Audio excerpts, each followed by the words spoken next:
Fala galera, sejam bem-vindos a mais um episódio do Hardscast, o podcast da Hards para falar sobre todo o ecossistema de startups de hardware mais software. Eu sou o Dilo Júnior e eu acredito que o mercado de construção civil é um dos mercados com maiores oportunidades para startups explorar. Estou aqui junto com o meu elementar caro Johnny Watson. Fala galera, beleza? Para mim, Construtec e Manufatura 4.0, um dia vamos fazer fusão. Muito bom. E a gente está aqui com os convidados especiais, então, para falar desse tema sobre internet das coisas, inteligência artificial, construção civil, indústria, muito mais. Sejam bem-vindos, meus amigos da Connect Data. Gabriel, dá um oi para a galera aí. Oi, pessoal, tudo bem? Meu nome é Gabriel Borges, eu sou fundador da Connect Data e eu acredito muito no poder da tecnologia para mudar a realidade atual, tanto dos negócios como da sociedade de forma geral. Oi pessoal, meu nome é Victor Delegrego, sócio também da Connect Data e eu sei que a gente tem um grande caminho para traçar na construção civil e os dados estão no centro disso. Muito bem, muito massa, é isso aí, a gente acredita muito nisso também. E também já entrando na pauta do nosso episódio de hoje, né, a ideia é a gente falar um pouco sobre essas tecnologias e também, como a gente costuma falar, né, de vocês aí da Connect Data, de como levar desde o chão de fábrica até o canteiro de obra, né, como colocar tecnologia nisso para ajudar em tudo. Vocês vão falar um pouco sobre isso para nós. E eu acho que para a gente começar, seria massa que vocês comentassem um pouco de onde que surgiu a ideia da Connect Data, qual que era o problema ou a dor que vocês enxergaram e como é que vocês moldaram essa solução para esse problema. Pode ser? Vamos lá. Bom, vou contar a jornada da Connect Data, mistura a minha história com a história da empresa. Eu acho que todo fundador, todo empreendedor passa por isso, né? Mas o conceito mesmo da Connect Data surgiu dentro da Universidade de Cambridge, na Inglaterra. Eu tinha ido fazer uma extensão em inovação e empreendedorismo. Na época eu era sócio de uma das áreas de uma consultoria com foco em construção e incorporação imobiliária. E lá minha equipe, né, trabalhava muito com coleta de dados em canteiro de obra e eu comecei a perceber que esses dados eles se perdiam e os problemas eles se repetiam de uma obra para outra, enfim, dentro dos processos. E quando a gente juntava isso ainda com a indústria, todo o processo logístico, isso ia agravando cada vez mais, gerando mais desperdício. Então, quando fui para lá fazer essa extensão, surgiu o conceito, né, de um grande banco de dados para que a gente conseguisse aplicar essas tecnologias, né, internet das coisas, inteligência artificial, em todo esse ciclo de vida, né, do produto. Então, desde a indústria de materiais até canteiro de obras. Uma ideia muito abrangente, e aí eu comecei a discutir essa ideia, apresentei em alguns lugares, e isso foi em 2014. Como a gente tratava de tecnologias muito novas, a ideia ficou parada, mas eu fui mandando isso para alguns lugares. Um dos lugares que eu mandei foi para o Founder Institute, na época só tinha no Vale do Silício, não tinha nenhum capítulo no Brasil. Em 2016, por surpresa, quando eles vieram, eles fizeram um convite. A gente foi uma das primeiras turmas ou das empresas, né, startups que participaram desse processo de aceleração, uma pré-aceleração, na verdade, né, pré-incubação que eles chamam. E fiquei em paralelo, né, com a consultoria e com a Connect Data no início de 2016. Quando foi no meio do ano, decidi deixar a consultoria e focar na Connect Data. Então, de lá para cá foi uma grande jornada, né, porque o conceito sempre foi fazer o rastreamento automatizado, utilizando a internet das coisas. O que a gente percebeu foi que a gente precisava atacar alguma dor inicialmente, né, que era a gestão logística de materiais dentro do canteiro de obras. Então a gente foi fatiando a tecnologia, a forma de aplicar a tecnologia, as provas de conceito, né? Antes era uma só tecnologia com foco bastante em tratamento de dados. A gente começou a perceber que tinha que ter mais confiabilidade também na coleta. E aí que a gente partiu por uma estratégia de patentes e desenvolveu uma tecnologia proprietária, modular, híbrida, que é totalmente inovadora. E chegamos hoje né, no estágio que estamos, né, de finalizar todo esse processo de patente, agora um pouco mais de busca de mercado através de redução de custo pela industrialização. E isso foi evoluindo, né? Então, eu acho que todo empreendedor está acostumado com isso também, né? A gente começa com uma ideia, várias informações vão se agregando e a gente vai enxergando vários outros caminhos. E aí o Vitor vai poder contar um pouquinho mais aí também, né, de como surgiram as outras iniciativas, né? O Vitor é especialista BIM e surgiu em um desses momentos, né, que a gente começou a planejar, introduzir outras tecnologias também. Mas eu vou deixar ele contar, porque aí o nosso especialista BIM vai falar o que é, como que foi a evolução a partir daí também. Isso, vamos começar explicando o que é BIM, né? Building Information Modeling é uma metodologia, uma tecnologia que agora está bem em voga na construção e vem para agregar muito, que é uma modelagem do projeto em si, mas não só contendo o 3D, contém todas as informações relevantes daquele projeto e compreendendo a construção em todo o seu ciclo de vida. Então, desde a concepção até a finalização, o uso e possivelmente até a demolição. Eu estava trabalhando na Secretaria de Planejamento do Estado de Santa Catarina com essa tecnologia e especificamente com a entrada de dados, especificação de dados nela. O que eu notei é que, apesar de todas o esforço de ter uma padronização, e agora a gente realmente tem uma norma ABNT para BIM, apesar de todo esse esforço, toda essa motivação, eu via que não conseguia ter uma conexão em todo o processo. Durante o projeto, durante o design, você podia entrar quanto de informação você quisesse, mas o quanto isso realmente ia ser usado, eu já estava perdendo um pouco a esperança de que ia ser útil. Agora, assim, quando eu conheci o Gabriel ali no final de 2017 e ele me apresentou a ideia dele da Connect Data, daí que eu vi isso tudo fechando. Porque se a gente tem o rastreamento dos materiais, dos serviços, dos equipamentos, e o que está sendo executado na obra, a logística toda por trás, então sim, os dados que vêm do projeto fazem todo sentido eles se conectarem com o que está acontecendo na obra. E isso aí é algo que realmente não é feito, nunca foi feito, e por causa que a gente não existe hoje em dia uma tecnologia que consiga atender totalmente todas as necessidades, e é aí que a gente está tentando fechar esse buraco. Agora, assim, o que deu para ver também é que não dá só para pensar no rastreamento como ele. Tem que entender como ele vai se juntar com essa parte do projeto, e é por isso que a gente entrou com essa iniciativa BIM, para desde a parte da concepção do projeto já conseguir especificar os processos e ver que eles vão ser executados corretamente na obra, acompanhar a execução, a produtividade, conseguir gerar o feedback para a construtora e criar um processo de aprendizado mesmo. Isso é algo que falta muito, fala-se muito, mas falta muito acontecer. E também, se a gente está falando de conectar toda a cadeia produtiva da construção civil, tem que ter ali uma tecnologia que consiga dar garantia em todas essas interfaces que são muito complicadas, muito complexas.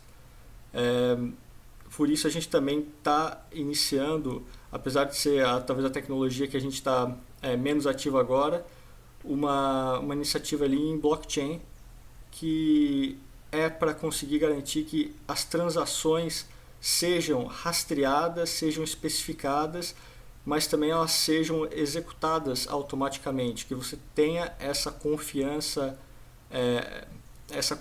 intrínseca no processo, não só por uma entrada de alguém num software, mas que isso consiga se conectar com o que a gente está rastreando, o que está acontecendo na obra, o que está acontecendo no transporte. Legal, gente. Vi que vocês deram vários spoilers ali sobre o que é a Connect Data, no caso, qual que é a tecnologia que ela implementou, qual que é a tecnologia que ela vem implementando no mercado. Mas seria muito legal vocês comentarem pra gente qual foi os perrengues aí de prototipação, desde como começou o primeiro protótipo de vocês e até onde foi, e já definir aí o que o produto de vocês faz e o que ele está oferecendo aí para o mercado. Boa, interessantíssimo. Uma jornada de aprendizado, né? Como eu falei no início, o conceito da Connect Data era trabalhar muito a parte de dados, né? Então, os primeiros protótipos, tanto de software quanto de hardware que a gente utilizou, a gente percebeu que tinha vários gaps aí no mercado, principalmente para trabalhar nesse setor e nesse ambiente que às vezes é tão hostil à tecnologia, né? Então, fizemos várias provas de conceito, utilizando tecnologias diferentes, antes da gente decidir para a patente, né? Então, a gente percebeu que não tinha tecnologia que se adaptava a essas situações, ou seja, se deteriorava muito rápido. Só para você ter noção, numa das primeiras provas de conceito que a gente fez, utilizando um equipamento que ele utilizava só tecnologia de BLE, né, Bluetooth, ele em 2 meses, com a umidade, poeira da obra, o equipamento ele parou de funcionar. Então foram vários testes, questões relacionadas a custo também, né? A gente tentou fazer um protótipo só com RFID. A infraestrutura de RFID ela é muito pesada, o custo é muito alto, a conta não fechava. Então a gente foi entendendo de várias formas, por vários motivos, como não aplicar a tecnologia, né? E quando a gente partiu para a estratégia de patentes, foi exatamente por isso, né? Buscar uma tecnologia que ela fosse flexível. Hoje a gente fala que ela é híbrida e modular, né? Ou seja, a gente consegue montar os nossos dispositivos com diferentes tecnologias, conseguindo com isso também reduzir custo.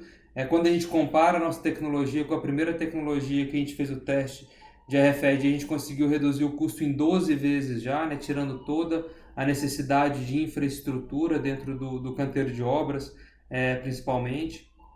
E então foi uma jornada de muito aprendizado e que continua, né? Porque agora, apesar de ter a tecnologia, a gente começou montando em bancada, fomos para um projeto com o Instituto de Pesquisa com foco em industrialização.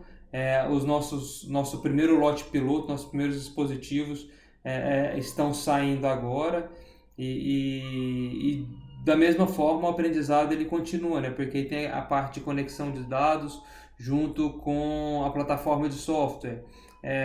O nosso aprendizado com software também foi gigantesco, porque a gente colocou muito esforço no início para desenvolver a plataforma de software e depois percebeu que a gente precisava trocar todo o conceito. Então a gente foi e voltou algumas vezes para chegar hoje no que a gente tem de tecnologia e que assim, dá muito mais consistência, robustez para a coleta de dados e para garantir, né, para ter confiabilidade nas informações que a gente gera hoje para o mercado.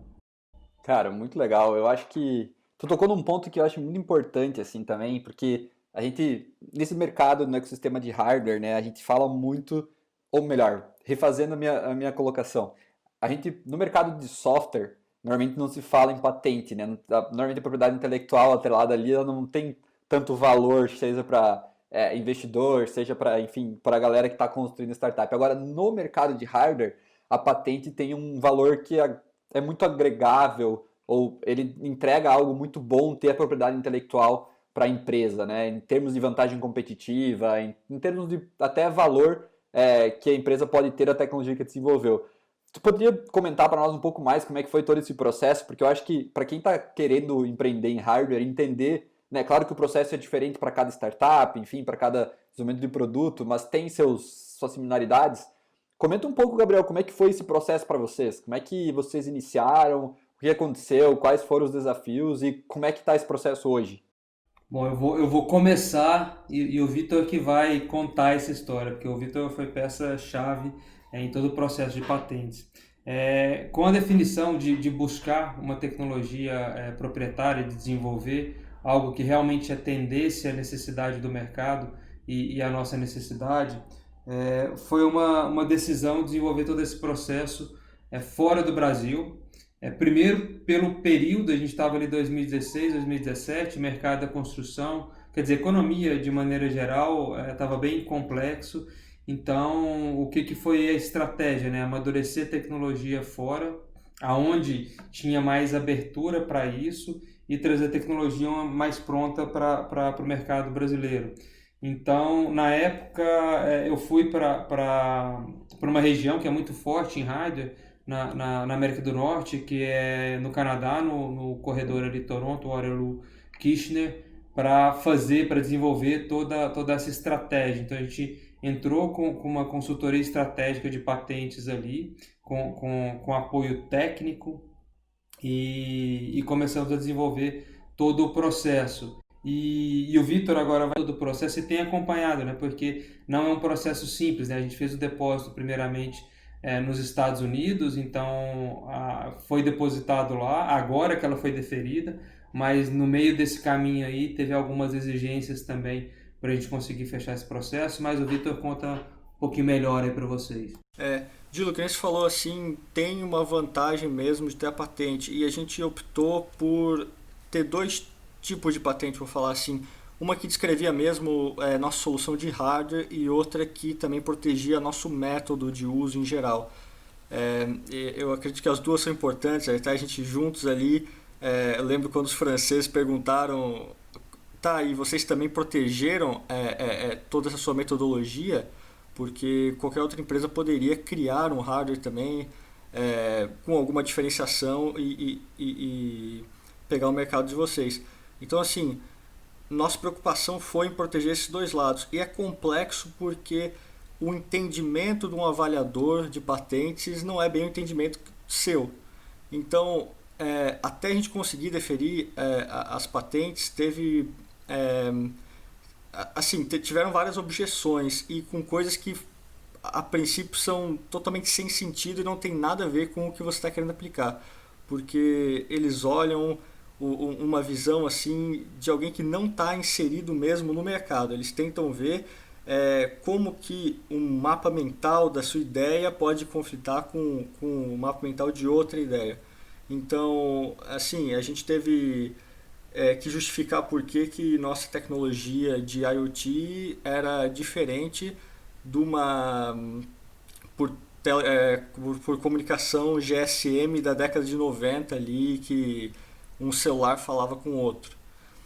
Então, depois de, assim, esse é um ponto que você dá a sua justificativa, mas tem que ficar esperando na expectativa ali de que o avaliador vai compreender mesmo o que você quer dizer. E felizmente, ali, depois de alguns meses e muitas conversas com um advogado em inglês, em português, de tudo que é maneira, a gente conseguiu deferir isso aí.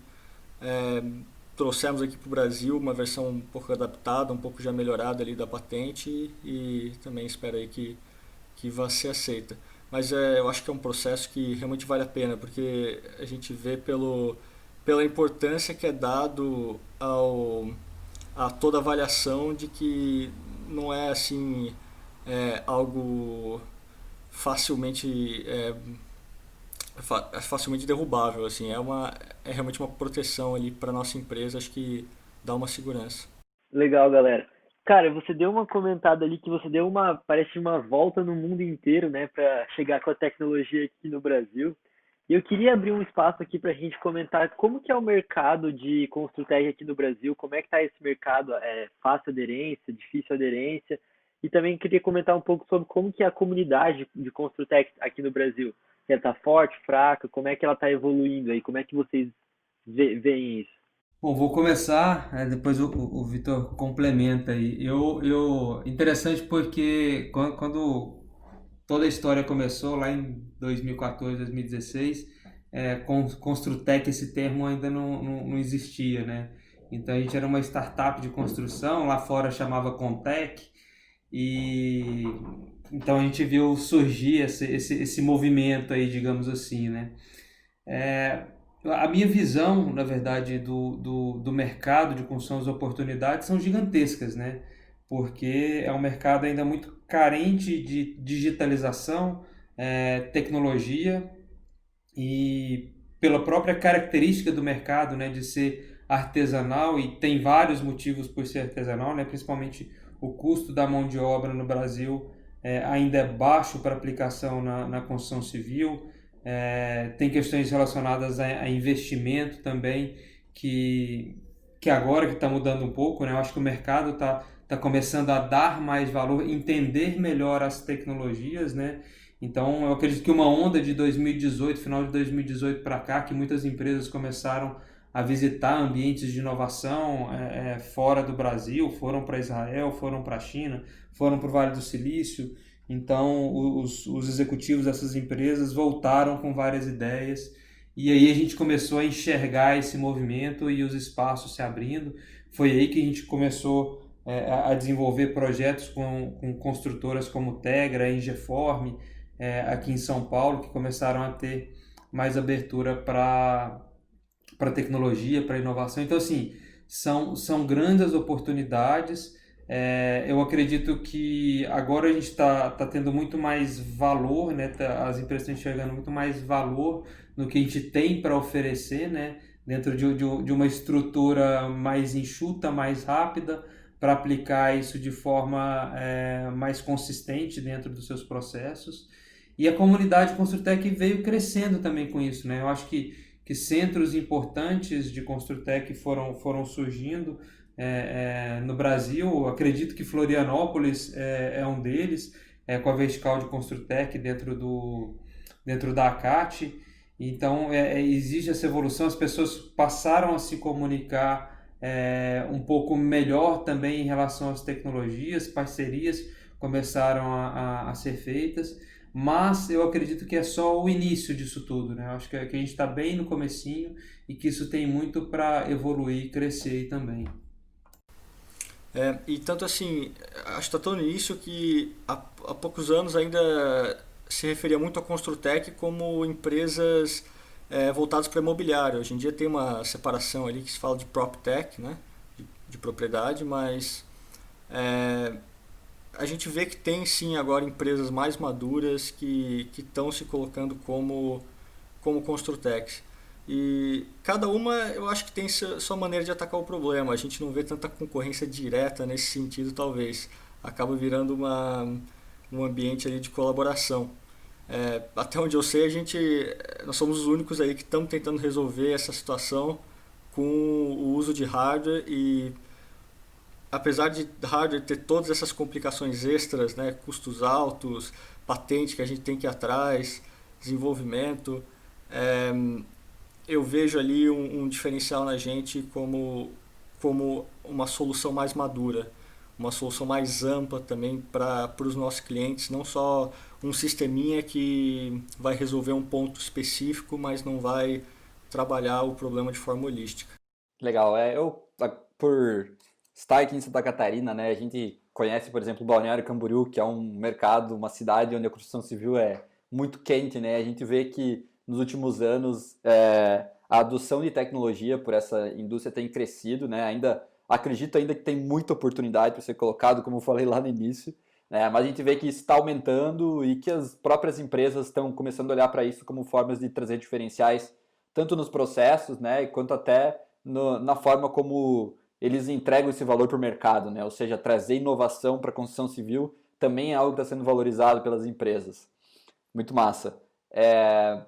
Bom, e passando um pouco assim, entendendo essa parte do ecossistema, a gente falou de mercado e agora olhando para o próprio ecossistema também, a gente conhece, né? Vocês participaram de vários programas no ecossistema, como editais, né? Programas de conexão entre startup e indústrias e corporações. Claro que na da Hards também, né? Agora vocês foram acelerados pela Hards, e esses editais de fomento é algo que a gente leva como uma bandeira muito forte, né? A gente acredita muito que as startups, principalmente de hardware, né, podem utilizar isso como base para conseguir desenvolver seus produtos. Mas eu queria que vocês contassem um pouco, né, como é que foi essa jornada de vocês dentro do ecossistema, ou seja, os programas que vocês passaram, qual é o valor para uma startup participar de um programa, por exemplo, de conexão entre indústria e startup, desses editais de fomento, e aí então também da própria aceleração com a Hards. Vocês podem contar um pouco para a gente disso? Vamos lá, é uma história longa também. E o interessante é que eu vou confessar para você, antes eu era um pouco resistente em relação a processos de incubação, aceleração e tudo mais, por alguns motivos do passado, na verdade, né? Mas toda a trajetória, de novo, né, de incubação e tudo mais, a gente começou lá fora. Nosso primeiro processo de incubação foi um convite que a gente teve da Prefeitura de Paris. Primeiro a gente foi convidado a participar de um evento, eles levaram a gente, levaram mesmo, né, pagaram passagem, tudo, para a gente apresentar num grande evento que eles fazem lá da Prefeitura de Paris.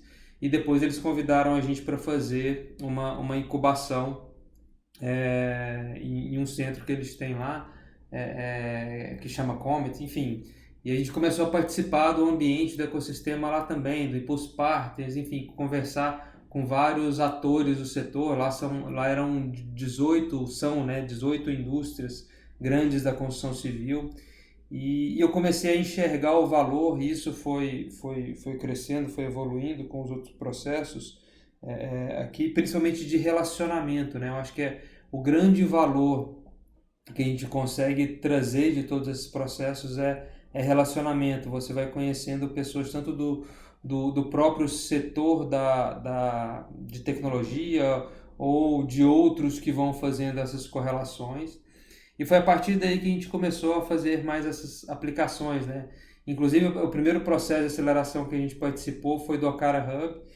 E o Vitor, eu estava lá e o Vitor foi fazer a apresentação para a gente entrar. A gente conseguiu passar, começou a desenvolver esse processo lá com eles. E isso foi cada vez mais aumentando o relacionamento, trazendo projetos. Lá foi o nosso primeiro projeto piloto, né? Depois que a gente começou a desenvolver os equipamentos em bancada. Então lá a gente fez o projeto com a Engiform, que era uma das empresas apoiadoras, ou na verdade ela era uma das formadoras do Okara Hub. Então foi uma empresa que deu muito apoio para a gente ali no início, né, para aplicar a tecnologia, para aprender junto com a gente, né, porque é lógico, os erros acontecem, e eles estavam abertos a isso, e isso é muito importante quando você entra num processo desse com uma empresa ou com uma aceleradora, né, entender que isso faz parte do empreendedorismo, faz parte da startup, também errar, consertar, ter essa abertura para ensinar, para aprender. Então isso tudo foi ensinando para a gente o quanto fazia sentido e quanto isso agregava, né? Depois a gente participou de alguns processos com indústrias também, né? Com a Saint-Gobain, com a Vedacity agora. Então isso veio trazer bastante aprendizado para a gente também no relacionamento com empresas que têm processos mais rígidos também, ou seja, o tempo é diferente, a forma de aplicação, de comunicação é diferente, então tudo vem tendo o seu valor. Com a Hards foi totalmente diferente, porque para a gente encaixou perfeitamente, né?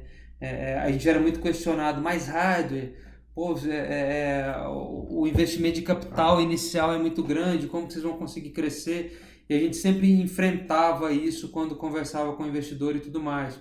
E a Hards veio para dar um apoio para a gente, sustentar a gente, suportar a gente nessa discussão e fazer a gente criar mais corpo aí, né? E os editais de fomento, assim, a gente começou todo o processo de projeto de industrialização com o apoio do Embrapi, né? Então, para a gente faz muito sentido, é uma abertura impressionante que a gente tem hoje no Brasil, né? Então, isso veio crescendo também, né, de apoio às startups, sempre teve apoio a grandes corporações, utilizando lei do bem, lei da informática, mas de apoio a startups. Eu acho que esses editais são extremamente importantes para a gente. E nesse último ano, nesses últimos editais, a gente tem tido bastante resultado positivo, né? Tanto em processos de aceleração com o FINEP, processos de subvenção, FAPESP, FINEP também. Então, o outro lado positivo é demonstrar para a gente que faz sentido, né? Tudo que a gente está fazendo faz sentido tanto cientificamente, né, porque eles olham muito o lado acadêmico, tecnológico, para fazer aprovação em um edital desse, quanto para mercado, né, que tem a linha de mercado também que a gente enxerga o grande potencial que a gente tem. Mas eu acredito que é isso. O processo de aceleração com a rádio, eu vou deixar o Vitor aprofundar um pouco mais, porque o Vitor, que é da terra, né? Eu ficava indo e voltando, e o Vitor foi bem participante, né? Enquanto não existia esse distanciamento social, ele que estava mais presente lá na rádio. Pois é, até vou falar uma coisa assim, algo que a gente aprendeu, pelo menos eu tiro, é que tem duas maneiras ali de você desenvolver seu hardware. Ou você faz internamente, que é muito bom, ou você faz com os melhores. A gente tentou anteriormente, assim, nos nossas provas de conceito, terceirizar para assim, empresas medianas e vimos que não deu certo. E acho que o que a Hards trouxe de benefício imediato para a gente é parceria. Então, todo dia ali que eu ia lá, eu estava conversando com o pessoal da CERT, da Produza, coisas assim que geraram projetos, geraram uma evolução enorme na nossa tecnologia que a gente vê. Conseguimos ali propostas muito melhores do que conseguiríamos em outros locais. E eu acho que foi esse empurrão mesmo que deu o rumo ali ao que a gente tem hoje e está aplicando hoje. Então, a Hards fez a diferença total aqui. Pô, cara, brigadão aí por esse jabá aí que você fez da Hards, cara. Acho que é muito importante. Depois transfere lá na minha conta, beleza, Watson? Beleza. Depois você passa o número que eu transfiro lá o valor. Mas, cara, fiquei aqui pensando e curioso. Acho que seria muito legal a gente comentar um case legal de vocês da Connect Data. Conta pra gente aí como que foi a história desse case que vocês têm, como que foi chegar até o cliente, como foi a aplicação, como foi convencer o cara a usar a tecnologia de vocês, que é uma coisa que traz bastante valor aí para as startups de Construtec ou de qualquer coisa de hardware que tem aí no Brasil. Excelente! É outro desafio muito grande que a gente tem com tecnologias, principalmente que eles chamam de emergentes, né? São tecnologias novas e que, querendo ou não, as pessoas ainda não aplicaram. Isso gera um questionamento muito grande, né, na cabeça do cliente. Primeiro vem aquela história do ovo da galinha, né? Eu quero ver alguém aplicar primeiro para depois eu aplicar. Mas você precisa de case para ganhar o cliente, mas ele não quer ser o primeiro o case. Mas enfim, como eu falei, no final de 2018, as empresas começaram a abrir um pouco mais a cabeça, assim, né? Como eu falei, um case importante que a gente teve foi com a Tegra Incorporadora, que foi numa dessas histórias, né? Um dos executivos ou a executiva de lá foi para o Vale do Silício buscar tecnologia. Quando voltou, encontrou a Connect Data, chamou a gente para conversar, ficou impressionada com a possibilidade, né? Eles estavam começando também a desenvolver projetos com modelagem BIM, fazer acompanhamento com BIM, e a gente começou a buscar, a desenhar um projeto junto com eles. Foi uma situação atípica é porque, né, se a gente for pegar a nossa aquisição de clientes, hoje a jornada é diferente do que aconteceu com eles, mas pela abertura eu acredito que foram os principais ou os melhores resultados que a gente teve também. E de novo, assim, com a abertura para o aprendizado, a abertura para que a gente conseguisse adequar a tecnologia no meio do caminho, enxergar as possibilidades de aplicar de uma forma otimizada, envolver outros fornecedores. Então, o que a gente percebeu ali foi que a gente tinha essa abertura e a gente começou a fazer uma série de controles lá com eles e começamos a demonstrar para eles o quão a tecnologia poderia agregar valor aos processos e reduzir custos, né? Porque eu brinco que o mantra da Connect Data é eficiência, né? Quando eu falo que o mantra é eficiência, é para dentro e para fora, né? A gente tem que ser muito eficiente com os nossos recursos internamente como para fora. A gente conseguiu mostrar para eles o quão eficiente eles conseguiriam ser aplicando a tecnologia Connect Data. Exemplos, a gente fez o rastreamento de alguns itens, né, ou alguns materiais e serviços e equipes dentro da empresa. A gente sempre se baseia nos índices que eles utilizam para orçamento e planejamento. O que a gente conseguiu demonstrar para eles é que os índices eram totalmente incoerentes com a realidade que acontecia no canteiro de obras, né? Então, em tempo real, fazendo o rastreamento, a gente conseguia demonstrar o quanto eles poderiam economizar ou o quanto eles gastariam a mais com aqueles controles. Resultados importantes, em um dos materiais, só em um dos materiais, a gente conseguiu demonstrar para eles que eles poderiam ter uma economia de mais de R$90 mil, apenas adequando os índices e o processo de distribuição desses materiais.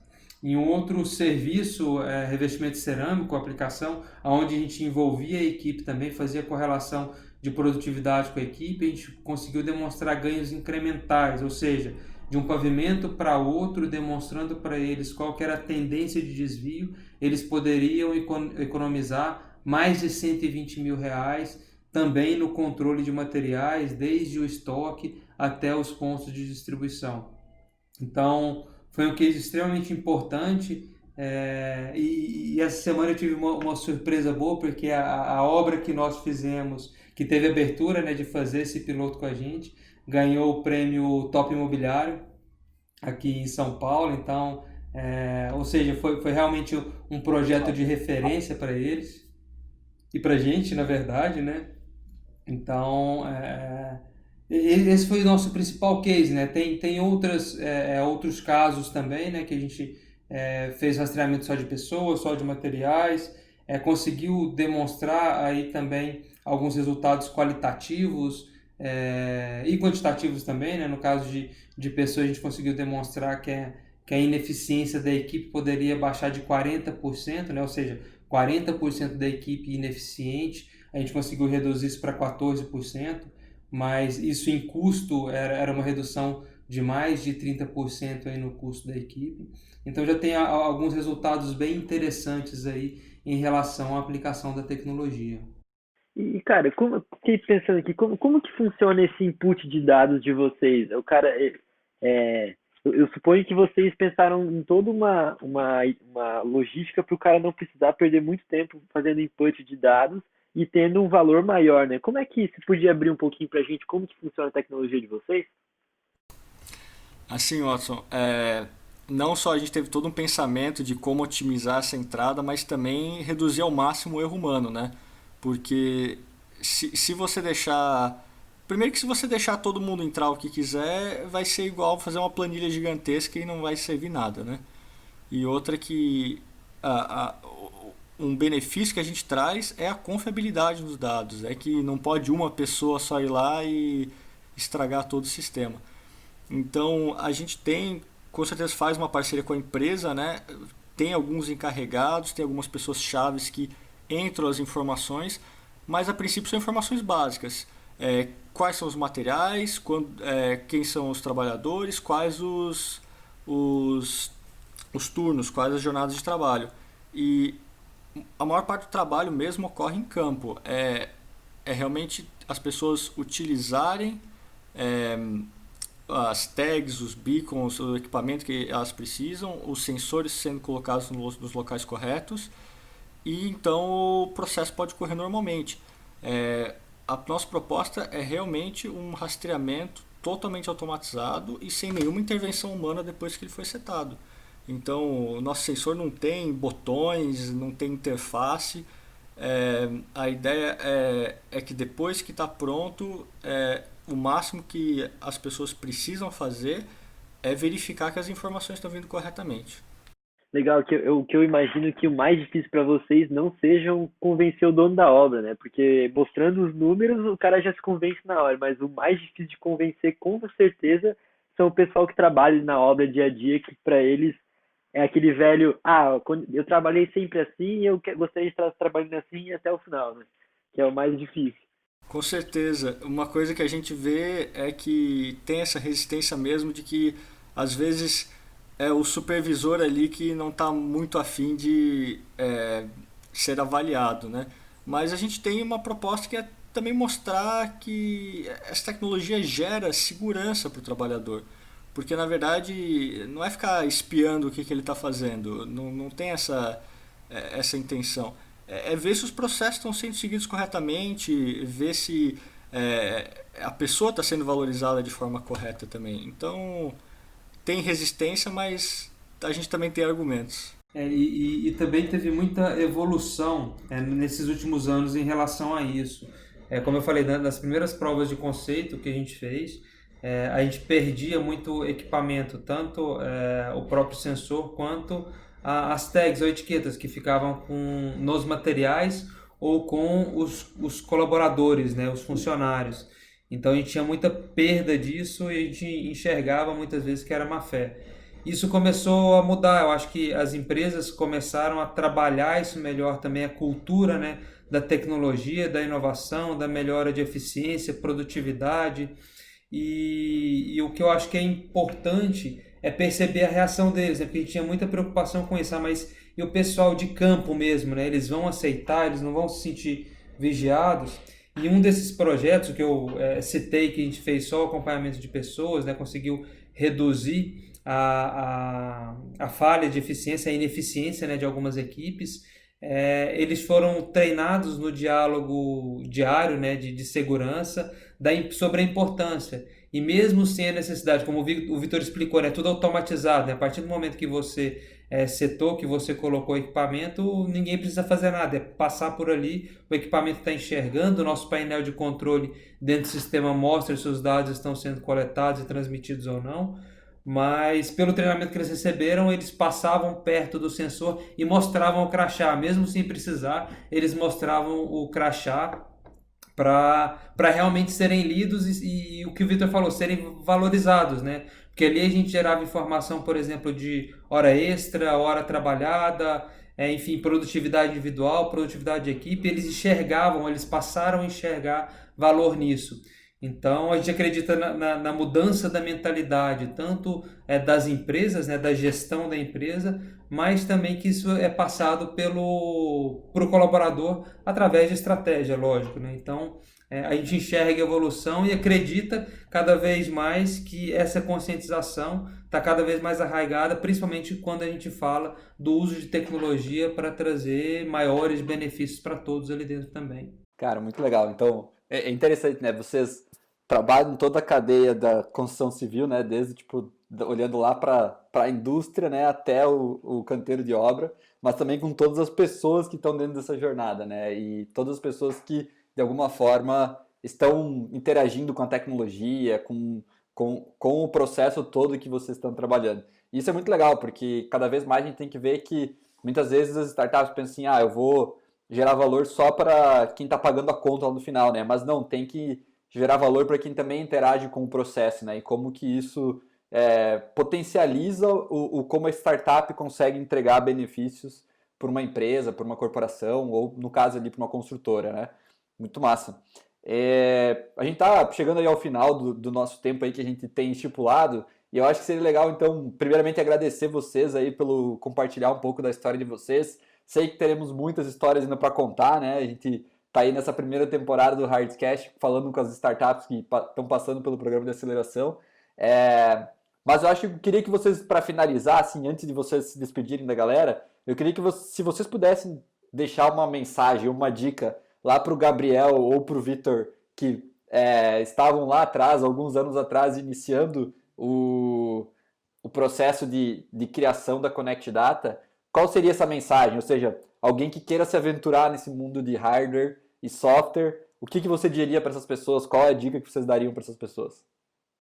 Boa! E profundo isso, hein? Encontrar com o Gabriel lá atrás para falar com ele é profundo. Mas enfim. Faz refletir, né? Exato. Mas, Dilo, assim, o que a gente vem aprendendo, né? Eu acho que tudo que a gente vem absorvendo, o que a gente percebe é que muitas vezes as pessoas procuram soluções fáceis e rápidas, né? E o que eu digo, assim, principalmente quando a gente fala de hardware e software, nada é muito trivial. Até mesmo porque se fosse trivial, já existiria e ninguém teria feito, né? Então, muitas pessoas, enfim, tentam desencorajar, principalmente quando você fala de hardware, porque é muito trabalhoso, é, enfim, o que eu aprendi nesses últimos anos é de que você tem que ter certeza do que você está fazendo, né? Então, se faz sentido, se você consegue enxergar o início, meio e fim, ou seja, a entrega de valor, cara, continua andando, vai aprendendo. As dificuldades, elas acontecem, não é simples, não tem como cortar caminho de algumas coisas, ou seja, o aprendizado, ele tem que seguir um fluxo. Quando a gente fala de hardware, esse fluxo é físico também, né? Não é só digital. Então, o aprendizado, ele vem com erros, com acertos, com decepções, mas vai em frente. Se você realmente acredita e enxerga valor, possibilidade de criar valor, não é trivial, não é simples, mas dá certo. A gente chegou num ponto que a gente acredita muito em tudo que a gente fez, porque a gente viu que funcionou, que muitos especialistas em hardware lá atrás falou pra gente que a gente estava maluco de fazer, que não funcionaria. Hoje a gente conseguiu provar que funciona e que agrega valor. Então, segue em frente. E é massa que, antes do Victor falar aí também, tu falou, levantou um ponto, né? A gente também acha que quem está empreendendo em hardware ainda é mais maluco do que quem empreende só em software ou outras coisas, né? Porque, cara, realmente tem uma complexidade maior, talvez, mas também tem um aprendizado sensacional, né? Que é o que a gente acompanha vocês aí e tem aprendido com vocês também. Mas e aí, Victor? E do teu lado, qual seria? Vai ser um pouco na linha mesmo que o Gabriel falou, mas resumindo, o que eu falaria ali para um Vitor um pouco mais novo é que realmente o sucesso, principalmente quando a gente fala de hardware, né, não acontece da noite para o dia. Pode ser que eventos aconteçam de forma específica que mudam o rumo, como a aprovação na Hards foi para a gente. Mas é porque teve muito trabalho atrás, muito trabalho que muita gente duvidou também. Muito massa. Beleza, bom, baitas dicas aí pra galera, eu acho que tem muitos aprendizados aí durante esse episódio inteiro. Queria mais uma vez agradecer, Victor, Gabriel, pela participação de vocês, agradecer por estarem também junto conosco nessa jornada aí de mudar o ecossistema de hardware. Um dos objetivos desse podcast é realmente conseguir contar as histórias, contar as experiências, contar os aprendizados, para que mais pessoas queiram empreender em hardware, né? E a gente, claro, quer ser o suporte, quer ser quem fomenta isso cada vez mais.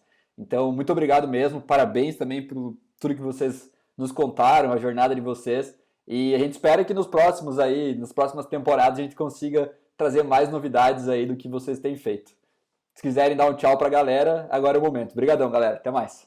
Bom, eu que agradeço, cara. É excelente. A gente poderia ficar mais um tempão aqui, principalmente falando de Connect Data, né? Enfim, é um amor eterno. Mas, enfim, cara, agradeço a vocês aí pela oportunidade de estar falando com vocês, contando a nossa história, contando nossa jornada. De novo, acreditamos muito em tudo que a gente faz. Agradecer também Hards, porque, como eu falei, foi realmente uma mudança de caminho para a gente aí, um divisor de águas que deu mais consistência para tudo que a gente faz. Quando eu falo consistência, tanto internamente quanto externamente, né? Ou seja, o mercado também enxerga com outros olhos depois que a gente passa a fazer parte de um ecossistema, de um ambiente, como é Hards, como é Darwin. Então, só tenho a agradecer a vocês aí. Enfim, estou à disposição. Espero voltar para contar outros cases com muito mais sucesso de aplicação da tecnologia.